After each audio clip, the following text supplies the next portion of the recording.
বন্ধুরা এই যে মাছ ঢালছি,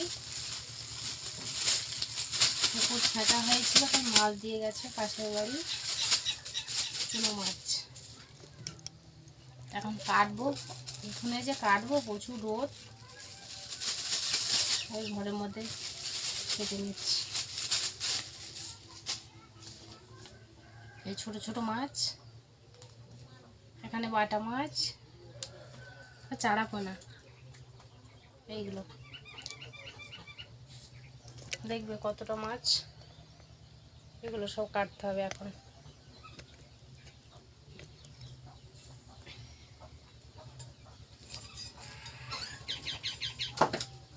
কেটে নেই, আবার রান্না করতে হবে।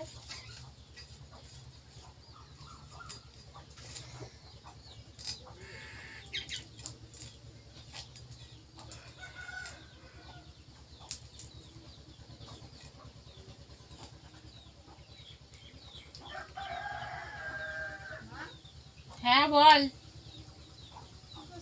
মাছ কাটছি।